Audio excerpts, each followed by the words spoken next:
Assalamualaikum warahmatullahi wabarakatuh. Perkenalkan, nama saya Rizky Kavianandita dari kelas B mata kuliah Politik Islam di Asia Tengah dengan nomor induk mahasiswa 2018 0510 304. Pada kesempatan kali ini, saya akan membawakan materi tentang proses masuknya Islam di Tajikistan beserta tantangannya sebagai bentuk dari pengambilan nilai ujian akhir semester. Tajikistan merupakan salah satu dari 5 negara Asia Tengah yang sebelumnya berada di bawah kekuasaan Uni Soviet. Republik ini berbatasan langsung dengan Afghanistan di selatan, Republik Rakyat Tiongkok di timur, Kirgistan di utara, dan Uzbekistan di barat. Data menunjukkan Muslim merupakan kelompok mayoritas di Republik yang merdeka pada tahun 1991 itu. Persentasenya 90% dari keseluruhan populasi yang berjumlah 7,2 juta penduduk. Survei juga menunjukkan terdapat 249 masjid dan 18 lembaga pendidikan Islam. Meski Muslim merupakan mayoritas, Tajikistan bukanlah negara Islam. Tajikistan merupakan negara sekuler dengan jaminan kebebasan beragama dalam konstitusinya.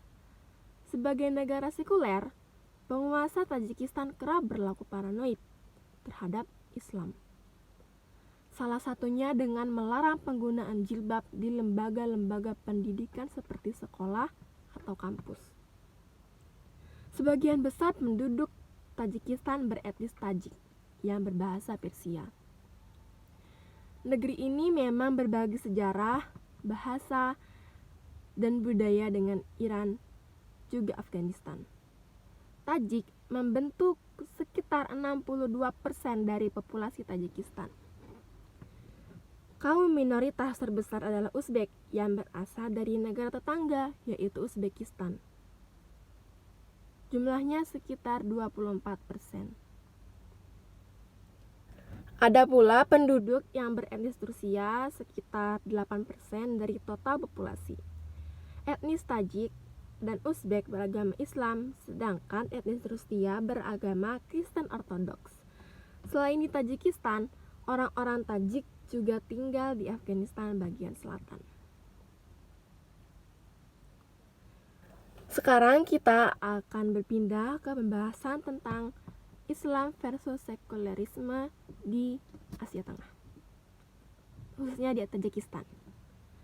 Selama 20 tahun terakhir, setelah runtuhnya Uni Soviet, yang masih belia ini mengalami proses negeri yang masih belia ini mengalami proses interaksi yang unik sekaligus rumit antara rezim penguasa yang berpaham sekuler dengan kekuatan politik komunitas Muslim. Sebagian besar penduduk Tajikistan adalah Muslim Sunni. Sejarah mencatat pasukan Muslim menaklukkan kawasan tersebut pada tahun 644 Masehi. Selanjutnya, proses penyebaran Islam di wilayah itu harus melalui jalan yang terjal dan waktu yang lama. Selama beberapa abad, Kekaisaran Samanid menguasai wilayah ini, menggantikan penguasa sebelumnya yakni kaum Muslim Arab. Di bawah Samanid, kota Samarkand dan Bukhara ditata kembali menjadi lebih besar dan megah. Dua kota ini menjelma menjadi pusat kebudayaan Muslim Sunni yang berbahasa Persia. Pada masa itu, kunci penyebaran dan pengembangan budaya Islam dimainkan oleh tarekat Sufi. Tarekat yang terbesar dan terkenal sampai saat ini adalah Naqsabandiyah, Kubrawiyah, Qadiriyah, dan Yasawiyah. Ada juga komunitas Islamiyah yang tinggal di wilayah pegunungan terpencil. Saat ini jumlah penganut tarekat Islamiyah di Tajikistan mencapai 200.000 orang atau sekitar 3% dari total penduduk. Pada abad ke-19, Tajikistan masuk dalam wilayah Kekaisaran Rusia. Kemudian, Tajikistan tergelincir ke dalam cengkraman negara komunis Uni Soviet, menyusul pecahnya revolusi sosialis 1917. Selama periode Soviet, Tajikistan mengalami masa-masa suram. Kebudayaan dan peradabannya nyaris hancur. Begitu pula umat Islam, hidup sengsara akibat penindasan rezim komunis. Kala itu, penguasa komunis menciptakan kaum elit baru yang sekuler dan ateis untuk memusuhi Islam. Uniknya, justru pada periode Soviet inilah Islam menancapkan pengaruh yang kuat dan dalam terhadap masyarakat Tajikistan. Hal itulah yang menjelaskan mengapa satu-satunya partai Islam yang legal di bekas wilayah Soviet ada di Tajikistan. Partai yang lahir setelah ambruknya Soviet pada 1991 itu adalah Partai Kebangkitan Islam atau PIR. Setelah Tajikistan menjadi negara merdeka, terjadi pergulatan sengit untuk meraih kekuasaan yang akhirnya mengobarkan perang saudara.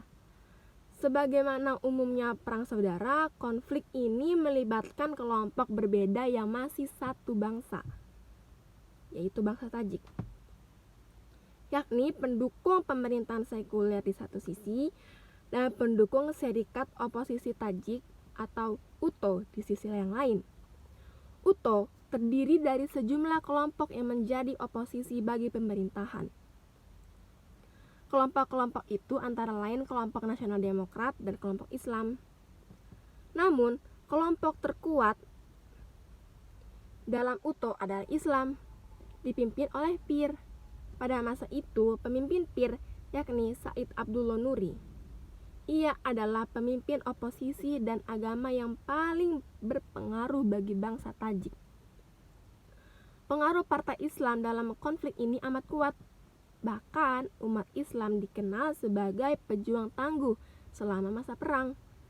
Perang saudara terus berkobar hingga 1997 dan menewaskan sebanyak 80 sampai 150 ribu jiwa. 5 tahun berjibaku dalam perang saudara yang menghancur leburkan banyak hal. Pihak-pihak yang terlibat konflik akhirnya duduk bersama di meja perundingan dalam upaya perdamaian itu. Peran kunci mediasi dimainkan oleh Rusia. Namun karena tajamnya konflik yang terjadi, Kremlin baru bisa memulai proses negosiasi setelah upaya ke-9. Hasil utama dari perjanjian itu adalah pihak-pihak yang terlibat konflik sepakat membentuk Komite Rekonsiliasi Nasional. Komite tersebut didirikan pada 1997. Berdasarkan perjanjian damai itu, oposisi mendapatkan 30% posisi dalam struktur pemerintahan dan 25% posisi di Komisi Pemilihan Pusat. Buah dari perjanjian damai itu, selama beberapa tahun Tajikistan menjadi negara paling demokratis di Asia Tengah. Komunitas Muslim dan partai-partai Islam mendapat kebebasan yang luas untuk melaksanakan kegiatan mereka. Namun, beberapa tahun kemudian, kebijakan pemerintah terhadap Islam mulai berubah secara dramatis. Pada awal tahun 2000-an, pemerintah melarang pemuda Muslim yang berumur di bawah 18 tahun untuk mengunjungi masjid. Perempuan-perempuan juga dilarang mengenakan hijab di beberapa area. Mahasiswa Muslim juga dilarang meneruskan pendidikan Islam di negara-negara Arab. Pada saat yang sama, pemerintah juga melarang organisasi Islam internasional beraktivitas di Tajikistan. Nah, sekiranya itu saja yang bisa saya sampaikan mengenai tentang proses masuknya Islam di Tajikistan beserta tantangannya. Hingga saat ini Islam menjadi agama mayoritas di negara yang berada di wilayah Asia Tengah tersebut. Jika ada kesalahan, saya memohon maaf sebesar-besarnya. Terima kasih atas perhatiannya. Wabillahi taufiq wal hidayah. Wassalamualaikum warahmatullahi wabarakatuh.